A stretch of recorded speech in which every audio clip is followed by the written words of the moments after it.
Почитувани љубители на литературата, културата и уметноста, добре дојдовте во уште едно издание на емисијата Астрорум. Чинам дека едни од најинтересните соговорници се ликовните уметници. Тие секогаш живеат во својот свет и комуницираат на еден поинаков јазик од сите нас. Некогаш разбирлив, некогаш неразбирлив, но секогаш е интересно да се разговара. Јас ќе му посакам добре дојде на академскиот сликар Трајче Чатмов, кој што туку што ја заврши изложбата, ја затвори во Неготино и тоа беше еден прекрасен простор, а мене ме фасцинираше тоа што кога ќе дознаам некоја информација дека се случува вон рамките на Скопје, дека се случила убава изложба, културен настан, веднаш ме интригира и сакам да разговарам на темата. Трајче, добре дојдовте во Астрорум. Добро ве најдов. За прв пат овака со помош на современи технички средства. Но вие сте од генерацијата блиска, да, блиска до мојата, така што не се туѓи средствата. Да, на границата, што би рекли. Да. Јас споменав дека ми запнавте за око и ми се видовте како интересен соговорник, иако вие имате богата кариера зад вас, многу самостојни, многу групни изложби. Тоа што се случи една убава изложба во Неготино и тоа мене ми се виде дека боите врескаат, дека сте сега во една таква фаза на експресионизам, што не беше случај со поранешните ваши изложби, како да целиот свој капацитет го покажувате сега со овие слики баханали, а и насловот сугерира нешто такво. Како помина изложбата во Неготино? Јас сум презадоволен од компактноста на тоа таму што го направив. Еден многу интересен простор. Нели ние имаме впечаток дека сконцентрирали сме Скопје, надвор од државата и така натаму. Многу маргинално размислуваме за галерии низ државава. А низ Македонија има толку фантастични простори, толку убави ликовни салони што се условно кажам неискористен нивниот капацитет. Случајна средба со директорката Драгица на музеот на Неготин, кај што се наоѓа тој изложбен простор, покана една таквото и ми покажа фотографии од тој простор, да го видам како изгледа. Фотографија ми заинтригира и викам, окей, ќе правиме. Меѓутоа, кога го видов таму и кога ја наместив изложбата, се си доби своја димензија и своје место. Баш кај што надвор имаат некој како двор, кај што исто така се искористи и изгледа уште поубаво. Прекрасна поставка. Јас сум прво многу голем критичар на самиот себе си. Знам кога нешто ми се сви, тоа ретко кога бендисувам, меѓутоа ова беше навистина прекрасен простор и прекрасно поставена изложба за мене. Дали требаше да поминете? Што се однесува до боите? Да. Дали требаше да поминете фази толку за да стигнете до ваква една експресија? Експресијата ми се провлекува, што се вика, од почетокот, самиот почеток на студентските денови. Имало две, усвари сите правци сум ги пробувал, сум човек кој се експериментира во уметност. Немам никогов проблем да пробам експресионизам, формел, реализам, адреналин, немам проблем, ако моментот сакам да насликам нешто, јас го сликам. Дали ќе се задржам на тоа или дали нема се задржам, зависи од квалитетот на тоа што ќе го направам и дали ќе се најдам себе си таму. На почетокот на студентските денови, да, имав неколку обиди да сликав експресионистички се трудев. Меѓутоа, експресионизмот е нешто што бара ужасна енергија, самодоверба и една огромна слобода, која што најверојатно не сум ја имал или не сум бил свесен дека има. Неколку случајни разговори со неколку случајни луѓе кои што не се ни од фелата, нити се одбираат горе-доле од уметноста, и нивната реакција на тие слики, кои што ги користев како експеримент, ме натера да се обидам така посериозно малце. И тоа се случи со еден претходен циклус, креативност и мизерија се викаше. И беше окей, и беше приемот на тоа што го работам беше квалитетен. Тоа нормално ми даде уште поголема сигурност, за уште по-голема слобода и сега сум у некоја фаза да сум свесен кај треба да се движам и тоа е тоа. Дали во текот на студиите ви помогна што се менуваа професорите, па имавте различни искуства? Дали ви помогна тоа во пронаоѓање на техниките во кои што најудобно се чувствувате, во наоѓање на сопствениот јазик, па тоа да се провлекува и после како веќе дипломиран академски сликар?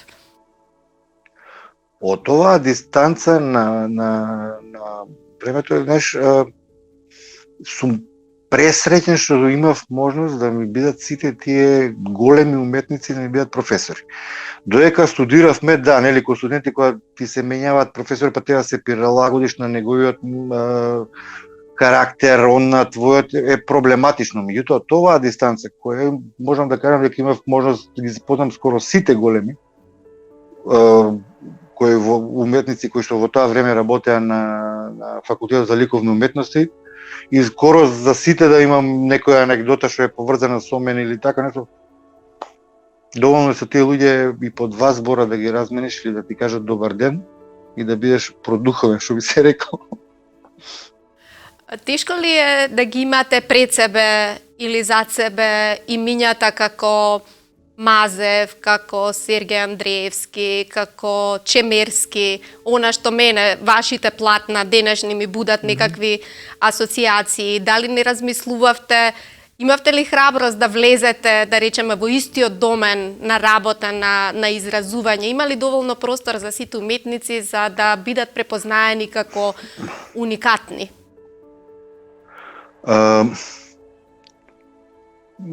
Е бреме тоа, е некој товар, е некоја тежина. Меѓутоа, јас искрено да бидам, не сум оптеретен од моментот дали некој би ме споредил со Петар Мазев, со Чемерски, со Сергеј или со било кој друг. Дури напротив би ми пријело некој рече, дека ова слика наликува на тој и тој. Можеби необично, немам таков комплекс, мада и немам у суштина никакви комплекси. Има една работа. Верувам дека секој од нас, од уметниците, си ја носи таа духовност во самиот себе си. Колку и да се труди, колку и да се трудам, за мене ќе зборам, колку и да се трудам јас да изимитирам Мазев или Чемерски или Де Кунинг, сега ние овдека у Македонија се држиме за нашите сликари, а што ако излеземе надвор од неа?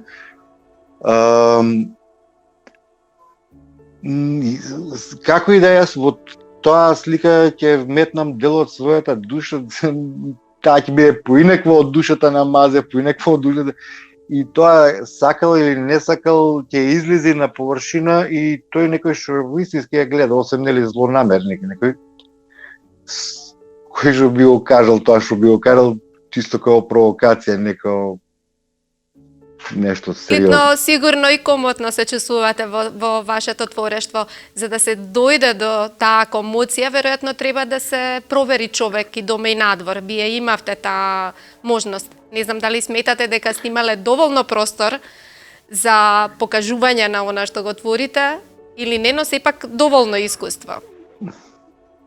Да, например, имам, ќе ги спомнам последни две работи. Едно искуство во Белград, представување, и едно искуство во Софија. Две сосема различни средини. Пак ќе кажам, морам да напоменам, ова е субјективно. Белград е, барем и Југославија, а и ден денеска се уште авангардно место едно, со една специфична публика која што знае што и како е модерно во светски рамки. За разлика од нив, Софија, иако е, нели, европска земја со многу делови и сегменти од тоа живење, таму е напред во областа на ликовната уметност. Тој нивни соцреализам се уште има, условно кажано, некое влијание, и тек оние најмладите генерации, зборам средношколци, студенти, скорошно завршени ликовни уметници, се оние кои што се отворени према светот, и можам да ги коментирам двете реакции. Например, во Белград, баш во Белград беше на едно ултра авангардно место кое што кога отидов, кога видов, ми беше малце ме фати страв, пошто нели таа авангарда е најсурова и нема кај нив пардон. Нема ракавици, нема тие. Поминав одлично. Убаво ме прифатија во Белград и тие контакти од тогаш се уште си ги имам до ден денеска, си важат. А во Софија публиката, таа повозрасната публика ги гледаше, им се допаѓаше, беа малце збунети, а за разлика од нив идеа и тоа ме изненади у Софија, ужасно многу посетители имаше таа изложба. За 7 дена, сега може да лупнам без везе некоја цифра, меѓутоа секој ден идеа малте неко организирани тури кои што беа таму случајно собрани. И тие млади луѓе им се допаѓаше тоа, коментари позитивни, и тоа е тоа. Дали сум јас у суштина задоволен од етаблирањето мое или не, искрен да бидам, најважно од се ми е она што го работам, ја да си го, мене да ми се допадне. Се ова е ултра егоистично, меѓутоа едноставно битно ми е тоа што го работам, јас да речем ова е добро. Кога ќе речем дека е добро, сигурно ќе постои некој што ќе рече да, ова е добро.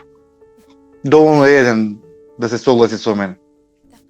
Но тука нема грешка. Егоистично. Добро, егоизмот е иманентен на уметниците и тоа е добро. Мислам, тој порив мора да постои, но исто така имате доза на реалност во себе. Некога човек и треба да се провери каде. Сакав да ве прашам, дали од секогаш знаевте дека носите потенцијал за сликарство? Кога ја откривте кај себе или некој ја откри таа желба да се занимавате со ликовна уметност? Додека ми го поставуваше прашањето, се размислував дали да измислам нешто да кажам или да кажам искрено што се случувало во... Да, ти кажам искрено. Сум цртал и сум шкртал од секогаш. Меѓутоа, кога дојде моментот да се запишувам на факултет за ликовни уметности, освен од родителите и од тогашната девојка, сега сопруга, немав поддршка, ама буквално од никого. Да не спомнам имиња и презимиња, дури вика, момче, абе ти не си талентиран, а да се обидеш на нешто друго, а да пробаш оваму, а да пробаш онаму. И не ме приме мене од прв пат, за разлика од сега, например, тогаш за да влезеш на ликовна академија, тоа беше, не знам, голем успех. И нели, војска, па не ме примија, па служба војена, па се вративме, па уште еднаш не ме примија и третата година ме примија и потко ме примија, си се канализирав си го најдов местото меѓу колегите, така до ден денеска сум си, ја верувам, барем тие што ме познават и почитуван и ко човек и ко колега. Не е ова прва приказна што ја слушам, и Мирослав Масин раскажуваше за приемните испити, сите уметници, да, а конечно не доаѓате од главниот град, вие дојдовте од Велес, па и тој момент се поклопуваат приказните, доаѓање во големиот град, иако тоа не е многу далеку, сепак треба посебен напор или немавте такво чувство? Знаете што, ја сум половина скопјанец, половина велешенец. Например, по мајка сум скопјанец, по татко велешенец. До 78-9 сме живееле во Скопје, тука сум и роден. По потрага, по работа, наоѓаат работа во Велес, па така се преселуваме во Велес. И ја основно и средно завршувам во Велес, кој што во тоа време беше едно интелектуално езгро кое што не знам, беше прекрасен град со прекрасни луѓе таму. Ни оддалеку не наликуваше на некоја си паланка или нешто слично. Например, во Велес у 80-тите имаше 5 групи панк музика што свиреа. Се правеа концерти, сите читаа книги и така. Сега не знам како. Многу поодамна велешката чалгија е најспецифичната, најубавата и издвојуваат. Тоа била градска средина, за разлика од Скопје. Да, било од секогаш. Да. Било од секогаш градска средина. Имате не ми беше тешко, уштина се снајдам у Скопје. Да, супер. Дали имаше некакви интересни моменти додека студиравте? Зашто студирањето на уметничките факултети подразбира живење, уметнички живот, дружба, постојана работа? Ние бевме една генерација, па и тие пред нас, после нас некоја година, по цели денови бевме на факултет. Тргам од себе си. Јас, например, како дојден или од Велес, под кирија за некој мало станче, а имаш на факултет ателје од 200-300 квадрати, нормално дека ќе, што би рекле, дремеш по цел ден на факултет, за да од сабајле од 8:30 до вечерти од факултет се собирате екипата и продолжувате у град до колку што ќе биде. Се дружевме многу. Ко семејство, стварно, сите бевме. Кои сликари се од вашата генерација? Може да ни споменете? Гоце Наневски, Вајарот, Кристина Ивановска, Маријана Којсошиновска, Моника Десовска, Никола Петровски од Битола, Ана, како се презиваше, не ми текнува, Кристина, Кики, Александровска беше тогаш, нешто си има мажено, премажено. Сакам да кажам, излего уметници од вашата генерација. Од оваа група, па излего активни се сите скоро. Сите се активни, сите работат. Да, тоа е многу важно. Буквално. Кажете ми, еден дали има пасивизиран. Следите што се случува во глобални рамки, каде оди уметноста, бидејќи разговарам со уметници од сите области, многу често во различни периоди споменуваат за некаква криза, повторно враќање на нови трендови, дали има простор да се измисли нешто ново? Какво е вашето мислење? Тоа е... Да, сега нели со помош на интернетот имаме информација секојдневно што се случува. И тука немаме проблем. Сега дали е проблем она што се случува на условно кажано сега нели ликовнава сцена? Видите, од секојаш имало убави работи, имало сериозни работи, а од секојаш имало и глупости. И тоа не е ништо чудно и ништо необично. Друга работа. Имам јас барем едно сваќање дека се случува циклично, некои работи се некогаш модерни, па пак после друго. И тука доаѓа до израз на универзалноста на идејата на таа искра и така натаму. Дали постои нешто што може да се измисли, па верувам дека постои. Меѓутоа кога, кој и како би го создал тоа нешто ново, тоа никој не може да знае. Нели можеби кога измислили импресионизмот викале до тука беше, после тоа веќе нема ништо друго. Така и сега. Верувам дека нешто друго ќе се случи. Да не критикувам, у смисла немам обичај да критикувам конкретно ова не е добро, ова е лош. Ако некој лично ме праша за мое лично мислење за конкретно нешто, да, можам да кажам ова е добро, ми се допаѓа или ова не ми се допаѓа. Можем и посуров да бидам у изразувањето. Значи, вие имате искуство, мислам, не секој сликар може да си дозволи да биде слободен уметник и во минатото. Обично тежок бил патот, некои биле признаени постхумно, освен ако ја немал таа среќа да биде дворски композитор или сликар со меценство, подкрепен со нарачки. Сите ние мораме да работиме нешто друго за екзистенција, за да можеме да си ја купиме слободата за занимавање со уметност. Случајот и кај вас се ист. Имавте и педагошко искуство, и менаџерско искуство. Како е да би се биде уметник во Македонија? Сте били и од едната и од другата страна. Животна желба ми е да бидам слободен уметник, да имам доволно екзистенционални можности во семејството, тоест да бидам да може да има доволно средства моите да ми издржуваат, а јас само да сликам, тоа ми е животна желба. Условно кажано, не сум имал никогаш до сега таква можност. И баш пред некој ден гледав некој филм, имаше нареченица интересна, јас сум хонорарен сликар. Нешто у истиот контекст на разговоров.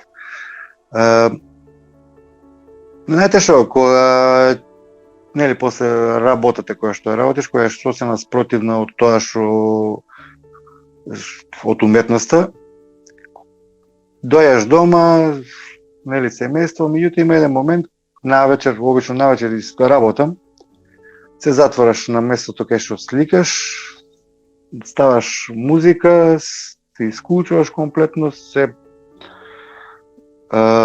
приклучуваш на сосема некој друг момент и да, ти треба време да се прилагодиш, меѓутоа можеш да уживаш. Едноставно тоа е тогаш си остава сам на себе си во своите мисли. Некојаш и самиот момент на творење не е толку да нешто ти насликаш или нешто, едноставно уживаш во тоа, да мачкаш бои едноставно. Не си ни свесен дека мачкаш и кој како, си уживаш едноставно. Ја споменавте музиката. Да, ја споменавте, таа е чест придружник на уметниците, иако има некои кои што сакаат да творат во тишина. Што друго ве надополнува, освен музиката, читањето, некое хоби? Имате воопшто време или уметноста ви е и хоби, и задоволство, и животна определба? Прво, ова последно што го рековте, да, уметноста е тоа што ми го поклопува горе-доле целиот слободен простор. Успевам да слушам музика тогаш кога сликам. Може да се прочита нешто преку викенд, и тоа ако ти се налета нешто слободно, нешто да те предизвика и така натаму. Или нормално, кога водиш на одмор, и тогаш кога викаш, сега сум комплетно релаксиран, па потвараш книгата и да, тогаш да. На што се одушевувате? На убави слики и убави луѓе. Колку ви значи дружбата ви уметниците и сега како за време на студиите дружите или се помалку? Далеку е од тоа како сме се дружили за време на студиите. Нели се појавуваат тука обврски, семејство, работа, не се наоѓа време, па тие нешта дека се прилагодат кај сите. Желба постои нормално за дружба, меѓутоа посебно сега со ова ситуација околу пандемија, али искрен да бидам, у пандемија дознав нов момент за себе си, дека уствари можам и солидно да се исклучам да бидам сам. И многу да не ме фаќа паника околу тоа. Мисля дека нема да можам, уствари да, коректно. Уживав. Сам. Уметниците обично кога ќе си ја завршат изложбата, завршува процесот.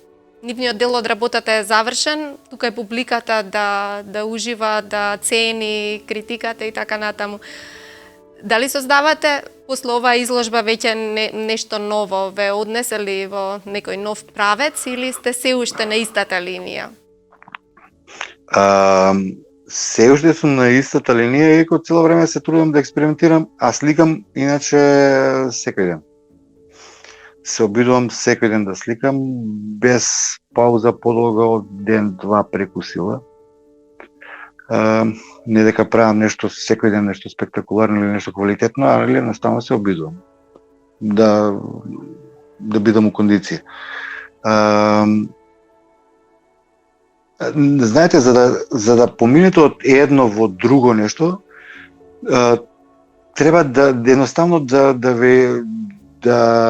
дојдете до една точка која што ќе кажете стоп овдека, почнувам со друго. Така се случи например со претходното нешто што го работев. Работев иначе лиричен енформел. Усаре прво почнав со енформел, па лиричен енформер, за да дојдам до еден чуден момент на ќорсокак. Да можам да насликам било каква комбинација многу едноставно лесно и тоа седа да не ми исполнува, да биде, барем за мене да биде празно. Иако имаше публика на која што тоа им се допаѓаше, мене не ме задоволуваше. И затоа и се навртив неколку чекори назад пред тоа за кон експресионизмот да се обидам во тоа. Она што го работам сега се уште ми се допаѓа. Се уште ми е интересно, се уште ме возбудува. Има работи што се уште ги учам. Се уште немам постигнато таа наивност или таа слобода, пример кој што има едно дете од 3 години, за да може да испука една приказка, она со искрени чувства, без некое замарање, така натаму. Тоа се уште сум далеко од тоа. Не знам дали опште некојаш ќе успеам такво нешто, али тоа е она кон што целам. Не целам кон имитација на некој голем мајстор, иако искрен морам да напоменам дека овие автори што ги спомнавте, Мазев, Чемерски, Сергеј и многу други, и Гордан, например, ќе го спомнам, се уметници кои што нивните репродукции сакам од време на време да ги гледам како они искомбинирале некои колорити, да видам какви композиции направиле, как да се обидам како размислувале на крајот, ако успеам. И барем јас лично сметам дека тука нема ништо спорно во тоа, али целта кон која што тежна ми е да насликам еден искрен детски цртеж на детенце од 3 години, кој што имам една слика од син ми, ја гледам, не можам сега да свртам, на 3 години наслика. Кога би успел такво нешто да насликам, може да речем добро, завршив со експресионизмот, може нешто друго да се обидеме. Многу интересно. Тоа значи дека гледате во вашиот син наследник? Не, воопшто. Значи, момчето, течев детето. Момчето има талент, има дарба, што би рекле, меѓутоа не го присилувам, а има други интереси, што не значи дека може животот нема да слика. Кога беше пред месец денес сакам да сликам. Немаш проблем, еве ти изволите. Сликаше, ќе завршам утре и еве ја стои од тоа утре до сега. Да. Ама ќе му текне, стои, ќе му текне да дослика. Да. Некогаш треба и Не го вистинско пресилувам. време. Да дојде вистинското време. Ништо со сила. Знаете што, не треба да ги присилуваат, да се присилуваат луѓето што да одберат, што да работат. Да, можеби јас сметам дека има талент, меѓутоа можеби едноставно не треба да се занимава со уметност ако тоа не му е предизвик. Кој е вашето прибежиште вон вашиот простор за работа? Зашто за писателите најголема траума е, односно страв од бел лист. Вие споменавте дека се случуваат блокади, застои. Има луѓе што напишале дури книги како да си ја поттикнат креативноста. Некои тоа го решаваат со пиво, некои со дружба со пријатели, со риболов, со... Како вие ја пробивате таа бариера кога ќе почувствувате опасност? Знаете што, има моменти, не знам, обично кај уметниците нешто они немаат проблем со белото платно, они почнуваат. Имаат проблем пред да дојде белото платно, со идејата која ќе имаат, значи, почетна, сега карикирам идеја, нели, се почнува и тоа што ти у главата многу ретко излегува на платното така. И тука веќе се случува момент на едноставно колапс на таа идеја и тука веќе се наоѓаш у некоја математичка проблематика која што треба да решиш.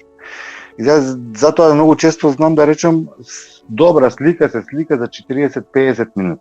Зборам за ова ја што го работам.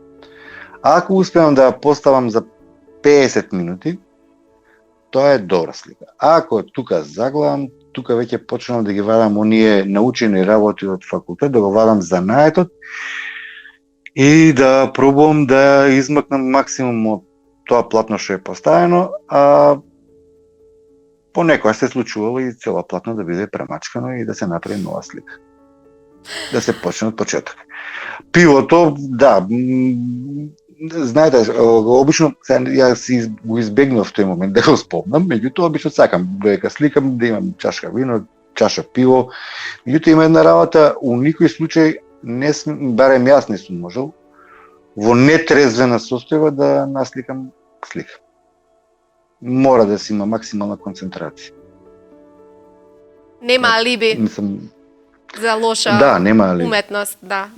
Или субститут. Нема. И мислам дека минутите за разговорот многу брзо поминаа, што не значи дека нема повторно да се сретнеме, се надевам во живо да направиме еден разговор, зашто живата енергија е најважна за уметниците. Да ве прашам на самиот крај, задоволни сте од она што досега го направивте? Ве следеа фалбите, критиките во чекор? Со она што го создававте беше очекувано, неочекувано? Обично за себе сметам дека сум ужасно самобендисен некој лик и така натаму. Меѓутоа, ми се случува момент многу често да бидам изненаден од, например, кој ми е статусот мене као уметник, дали некој го бендисал тоа или не. И тоа во позитивна, не во негативна смисла. Реакциите исто знаеле да ми изненадат во позитивна смисла. Така да не сум имал некои многу негативни реакции. Викам, осем некои злонамерници кои што во рамките на Македонија нели ќе те споредат со некого, мада пак ќе кажам, ужасно голема чест ми е да ме спореди некој со било кој од овие автори, што го спомнавте и Мазев, и Чемерски, и Андреј, и Гордан. Со дури помлади со некој, мисли, јас немам никогов проблем со тој момент, баш ми е супер тој момент. Колку би било добро да се тие луѓе се уште живи, па да може да создаваме заедно или така натаму и така натаму. Или маси да те спореди, зошто да не? Немам проблем. Интересно е навистина да се разговара со вас, од една страна е една истакната личност, своеглава, од друга страна е широкограда, така што сега и мене вашата уметност ми е многу појасна одошто пред разговорот. Можам да ви се заблагодарам за ова и да ви ветам кога ќе се видиме во живо, една книга од продукцијата на Арс Ламина во една од книжарниците Литература МК. Например, ќе се сетам дека има убава биографија на Пол Гоген. Не знам дали е тој на листата на вашите ценети уметници, но книгата ќе ви се допадне. Тој колорит. Да. Тој колорит невозможно е да биде неценет. Ете, тоа е ветувањето од мене како благодарност. Ви благодарам вам на поканата за гостување во оваа емисија. Искрено чест ми е. Меѓутоа и можноста, верувам, за единствено у мојот живот вакво интервју онлайн, што би рекле. Али окей, нели, мора сега се види се проба. Но вие сте за експериментите. Еве, нека биде и ова да. во тој домен. Ужасно бев заинтересиран како ќе изгледа. Се надевам дека не потврливме и дека ќе им биде интересно на гледачите. Се надевам ја исто. Благодарам. Благодарам.